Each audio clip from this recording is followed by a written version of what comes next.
guys, no, yung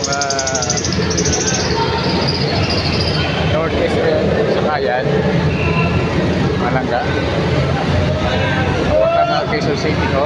Ayan, Ladro, Luzon, ayan, Fairview. Ito guys, yung terminal ng KFA. Ayan. Yan yung mga masakay sa tayo ay mamamasyal, no? Dito sa SM North. Ito pwede na tayo dito sana, no? Sa entrance na yan, pero akit muna tayo dito, no? Mag journey muna tayo. Napakalawak nito guys, ha? Napakalawak nito guys ng SM North, no? Yung mga toda dyan. Subukan natin sumakay sa eskelito kung marunong tayo. Guys, uy! Ala. Klik na. Kaya na pala magsakay sa escalator. Ala, naglalakay.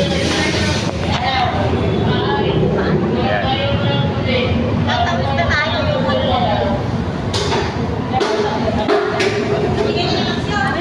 Baka yung kagabi pa yan. Ito yung guys, no, ayan, no, dito Starbucks, oh. Ay talaga naman, pwede na yan, no, mga langga, Starbucks tayo. Okay na yan, diba guys, maganda dito guys, no, sa SM North. Simpleng amo lang. Yan. Kung gusto nyo mag-swimming, mayroon dito guys, oh. Ayan, pwede kayo mag-swimming dyan, ha, bago kayo magpunta ng Starbucks. Ayan, mag-swimming muna kayo dito, ha. Ayan guys, may aso pero hindi naman siya makaalis. Doggy, pero hindi naman siya makaalis dyan. Tahol siya ng tahol. Ayan. Dito pwede kayong mag-swimming, ha. Yan, may busay pa yata. Di ba ganda? Dito may mga bahay-bahay dito, no? Para sa mga ang laki naman ito.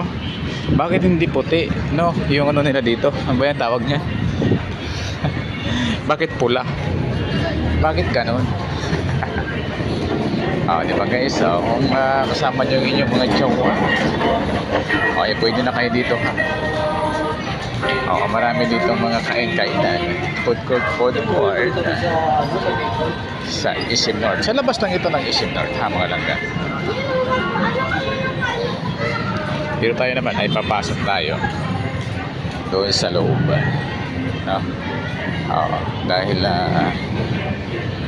tingnan natin ang loob ng SM North. Dito tayo sa sheet.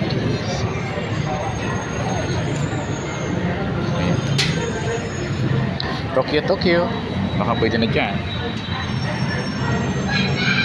Kaya mula pa naman siyempre sa SM North. Ito ang inyong linggo Panoy Vlogs TV. God bless to all mga kapanood.